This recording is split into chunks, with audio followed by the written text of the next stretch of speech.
Olá, boa tarde. Começa agora o JTV UFMA. Vamos aos destaques de hoje. Em estado de alerta, Sindicato dos Trabalhadores em Transportes Rodoviários ameaça nova greve na capital maranhense. E depois das denúncias da contratação de uma creche para fazer o Carnaval de São Luís, o prefeito Eduardo Braide exonera secretário de Cultura do município. Aumenta o número de transplantes de córneas no Maranhão. E no quadro Sala de Entrevista, um bate-papo sobre a sétima arte. A nossa convidada é a crítica de cinema Fabiana Lima. O nosso telejornal está no ar.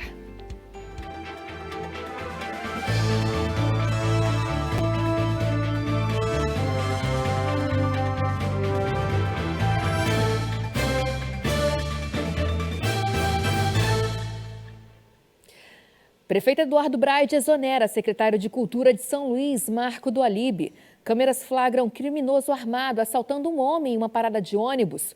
Quarta-feira, 31 de janeiro, vamos ver esse e outros destaques agora no Giro de Notícias. O prefeito Eduardo Braide exonerou o secretário de Cultura Marco do Alibe. O anúncio foi feito na noite de ontem em uma edição extra do Diário Oficial do município. A decisão acontece em meio a um escândalo envolvendo repasses da Prefeitura de São Luís para uma creche na cidade operária. O Instituto Educacional Juju e Cacaia recebeu quase 7 milhões de reais. O valor seria destinado para a realização do Carnaval de São Luís. Marco do Alibe ocupou o cargo de secretário municipal de Cultura desde 2021. A pasta agora fica sob o comando de Maurício Itapari, que atuava na subprefeitura do centro. Um homem foi assaltado por um criminoso armado na Avenida dos Franceses, no bairro da Alemanha. O crime aconteceu enquanto a vítima esperava por um ônibus da empresa em que trabalha. Com uma faca, o criminoso abordou o homem, que ao fugir, acabou jogando o celular no chão. O INEP divulga hoje o resultado da chamada regular do SISU. A lista com os aprovados seria divulgada ontem, mas precisou ser adiada por causa de problemas técnicos. E as inscrições no ProUni terminam amanhã, dia 1º de fevereiro. Estão sendo ofertadas mais de 400 mil bolsas em instituições privadas do Brasil. As inscrições devem ser feitas no portal de acesso único ao ensino superior. O Sindicato dos Trabalhadores em Transportes Rodoviários anunciou o estado de greve no transporte público da Grande Ilha de São Luís. Isso significa que os rodoviários podem paralisar as atividades em até 72 horas. Vamos então entender os motivos dessa possível paralisação na reportagem de Luciana Rodrigues e Edu Santos. Tranquilidade por poucos dias. Uma nova greve no transporte público de São Luís pode acontecer a qualquer momento. Nós falamos da dificuldade que nós estamos de sentar com os patrões, segundo eles dizem que são patrões, para negociar a nossa data base. Mandar uma contraproposta, onde eu já falei para vocês, através de outros vídeos atrás, indecente, fazendo retirar e mantendo aquilo que já está de aumento desde o ano passado, sem nenhuma proposta mais de avanço. Então hoje a categoria em primeira chamada e segunda chamada decidiu entrar em estado de greve. Com uma nova greve, o jeito é procurar alternativas e enfrentar as dificuldades para chegar ao trabalho. A última vez você pagou quanto de Uber para ir para o trabalho, para ir para a faculdade? R$35, R$30, né? E no dia R$65 e fica caríssimo, né? E tem que ir todo dia.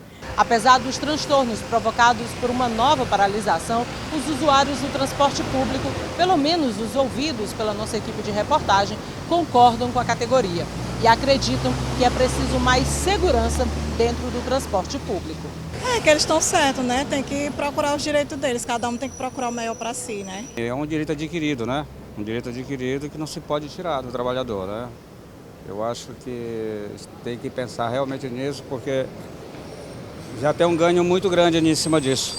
Porque os motores cobradores cobram tudo, inclusive assalto. Eles pagam, então não tem o direito de estar tirando isso. Os motoristas e cobradores defendem uma nova paralisação. Motivos não faltam. É um absurdo pelo que eles estão fazendo aí, né? Querendo tirar o nosso ticket e talvez até cortar o nosso plano de saúde, né? Eu creio que seja uma falta de respeito, né, para os trabalhadores, né? Que já que não quer dar aumento, mas pelo menos deixa o que está, né? O que precisa mudar?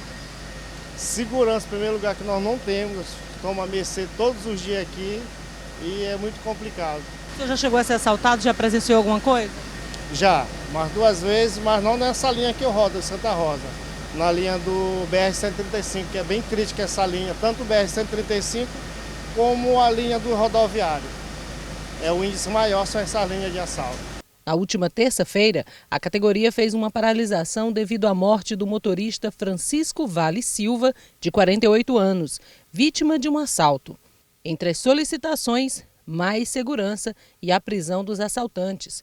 Com a prisão de um suspeito e a apreensão de 2 menores, com também provável participação no crime, e uma reunião com a Secretaria de Segurança, houve o retorno ao trabalho, o que tudo indica por pouco tempo. Pois é, vamos ficar vigilantes, acompanhando os próximos passos do sindicato.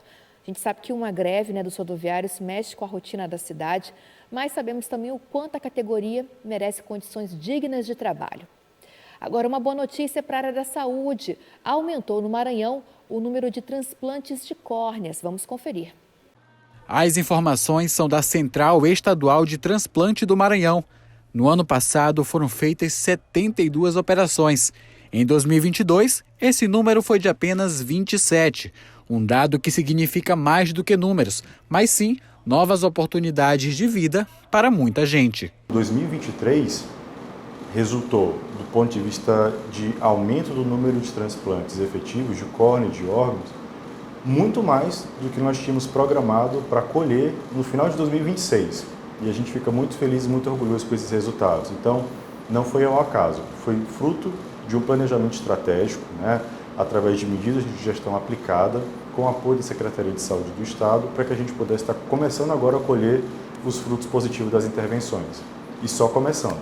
Os transplantes de córneas realizados no estado tiveram um aumento bastante expressivo, saltando de 133 em 2022 para 255 no ano passado.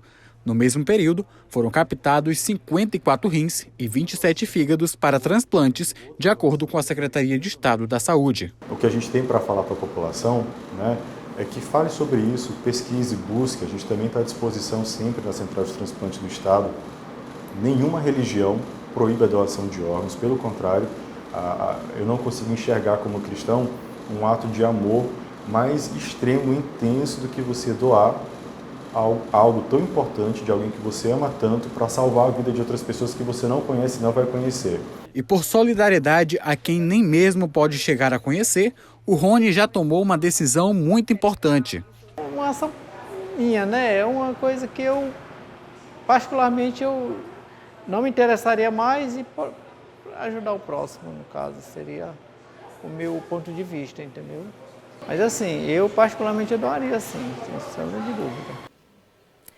E o reitor da UFMA, Fernando Carvalho, fez uma visita de cortesia para o governador do estado, Carlos Brandão. No Palácio dos Leões, o governador Carlos Brandão recebeu o reitor da UFMA, Fernando Carvalho, que estava junto de pró-reitores e professores da universidade. Durante a reunião, foram apresentadas propostas de parcerias e planos futuros para beneficiar a comunidade acadêmica e toda a sociedade.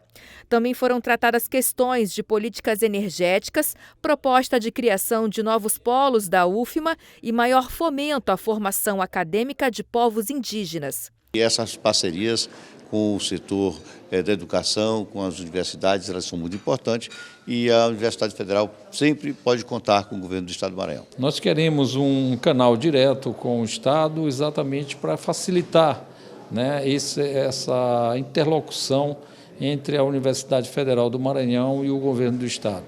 Todos os eixos que nós possamos trabalhar juntos, exatamente visando o desenvolvimento do Estado e a melhorar a qualidade de vida da nossa população.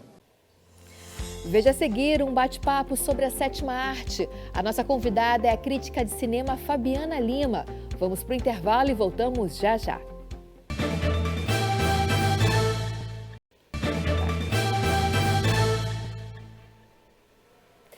Estamos de volta com entrevista. O nosso assunto de hoje é sobre a sétima arte. O cinema tem crescido no Maranhão e expandido talentos maranhenses mundo afora. Luísa Rabelo conversa agora com a crítica de cinema Fabiana Lima.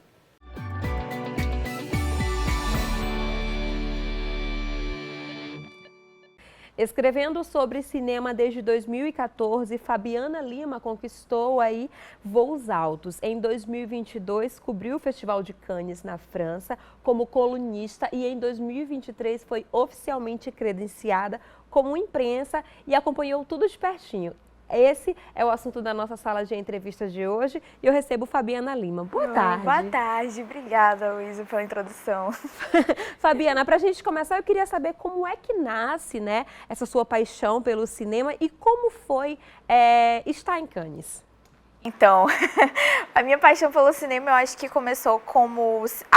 Começou como cinéfila. Então, assim, desde criança eu tinha aquele amor pelo cinema, mas eu era muito mais ligada à literatura. E aí, quando foi mais ou menos assim, em 2014, né, o ano que eu passei a escrever sobre cinema, eu comecei a me interessar de uma forma muito mais profunda, assim, né, sobre o cinema. Mas ainda não, obviamente, nunca me imaginei enquanto crítica. A minha formação mesmo, eu sou advogada, né? Então, assim, eu nunca tinha me imaginado quanto crítica, eu nunca tinha pensado em fazer isso de forma profissional. E aí foi crescendo, assim, eu criei o Cinemafilia, né, o meu perfil no Instagram, como uma forma de compartilhar mesmo amor pelo cinema, porque não tinha muitos amigos cinéfilos na época, então foi uma forma de usar as redes sociais para me aproximar das pessoas que gostavam também, né, que tinham interesse em comum. Então foi aí que eu comecei a falar sobre cinema, comecei a estudar mais, porque aí começaram a me chamar para algumas coisas e eu ficava, não, preciso procurar, né, uma formação mais aprofundada na crítica, né, tentar me posicionar dentro da crítica de cinema e assim foi nascendo assim esse meu viés de crítica. Eu ainda, obviamente, me considero muito cinéfila, tem que ser cinéfilo, né, para ser crítica, obviamente, tem que assistir muito filme, tem que ler muito.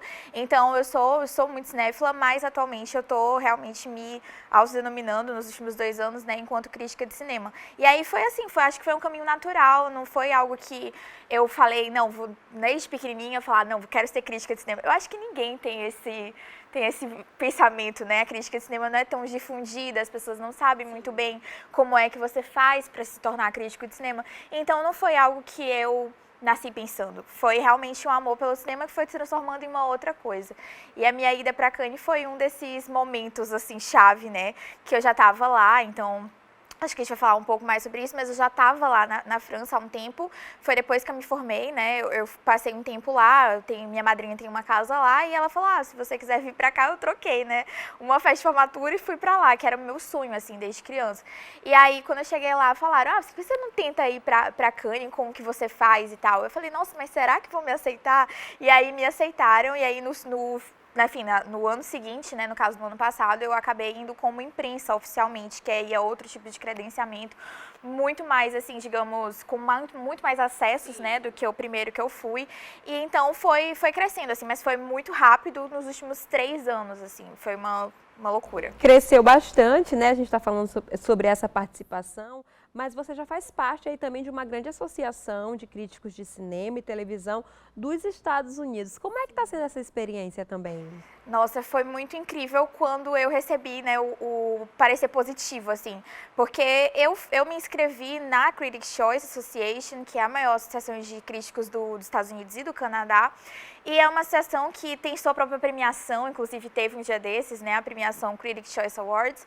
Então foi um momento, assim, de que eu fiquei, meu Deus, eu tô sendo realmente reconhecida, assim, por isso, né, porque eu ainda não tinha me colocado para ser da Abracine. A Abracine é a Associação Brasileira de Críticos de Cinema, né, que abriu as inscrições agora, né, abriu para filiação convocatória agora. Eu fiz a minha inscrição, não sei ainda se eu vou ser aceita ou não, mas nos anos anteriores eu nunca tinha pensado, assim, era um plano que eu fazia muito a longo prazo, porque precisa mesmo de muita experiência, precisa cobrir festivais, precisa cobrir mostras de cinema, precisa fazer bastante coisa, e eu ainda não tinha feito tanta coisa assim, mas aí nos últimos 2 anos acabou que aconteceu tudo isso, né, aconteceu Cannes, aconteceu o Guarnicê, aconteceu a Mostra Novo Cinema Mariense, aconteceu várias coisas, Festival do Rio, Mostra de São Paulo, e aí foi acontecendo, né, nesse processo, como eu falei, tudo muito natural, assim, nos últimos anos, e foi para mim uma honra, porque estar perto de outros críticos internacionais, né, do resto inteiro do mundo,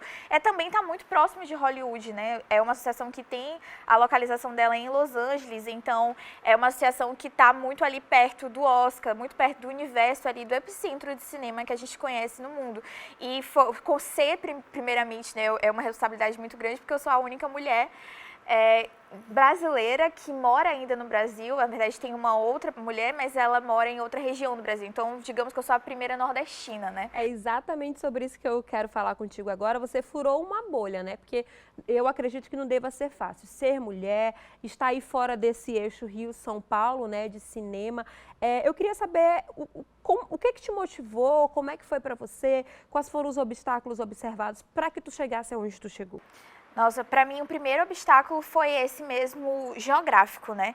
Porque assim, São Luís é uma cidade imensamente rica culturalmente, o cinema já tem muito tempo aqui também, então a gente tem o quarto mais antigo, mais tradicional festival de cinema do Brasil, então eu acho assim que a gente tem obviamente uma cultura muito rica, mas a gente está muito longe geograficamente dos grandes centros, assim, e eu me via muito atrasada em relação às outras pessoas que eu via, então assim, tinha cabines de imprensa, aqui em São Luís não tem cabines de imprensa, né? Então críticos dependem muito de cabines de imprensa para conferir o filme em primeira mão e passar essa impressão, né? Essa crítica para as pessoas. Então, assim, eu não tinha esse acesso. Então, eu até tive um momento ali que eu ficava assistindo filmes, né, de forma pirateada mesmo, porque era muito difícil chegar até aqui.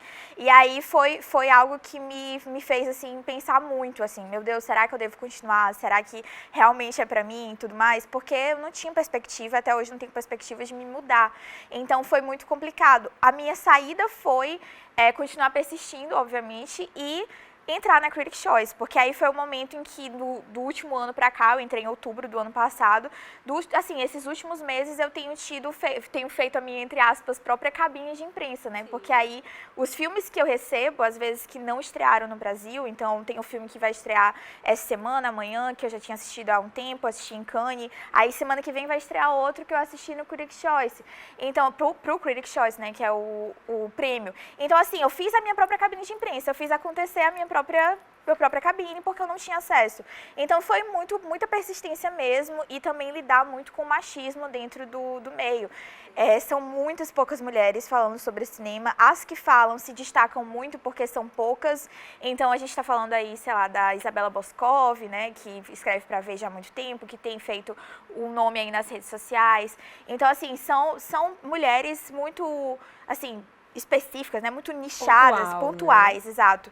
São muito pontuais e eu acho que foi mesmo uma questão de confiar naquilo que eu estava fazendo, né? Eu acho que eu nunca pensei em parar porque eu gosto muito daquilo que eu faço. A gente está falando muito de Cannes, muito desse eixo Rio-São Paulo, até internacional, mas como tu está falando desde o começo, a gente tem o quarto festival mais antigo do Brasil, super importante, traça aí também, além de falar de cinema, a gente fala de cultura, né? A gente traz aí movimento a economia do nosso estado. Eu queria saber de ti, o que que tu acha, o que que tu espera do Festival Guarnecer de Cinema, porque é um festival grande, mas também tende a crescer, né? O que que tu espera, o que que tu acha do cinema maranhense?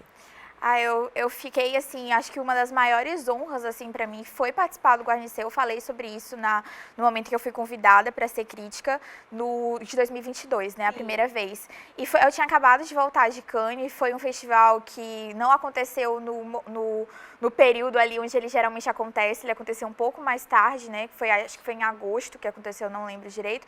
Mas, assim, para mim foi uma honra muito grande, primeiramente porque faz parte da história de São Luís. Então, acho que todo mundo já teve alguma história com o Guarnecer, todo mundo já foi em alguma sessão do Guarnecer, enfim, você tem ludovicenses que tem história com o Guarnecer. E na minha família, assim, minha família é muito ligada à música, então, assim, já tinha prêmios do Guarnecer na casa da minha avó. Eu via o boizinho, né, do Guarnecer na casa da minha avó quando eu era criança.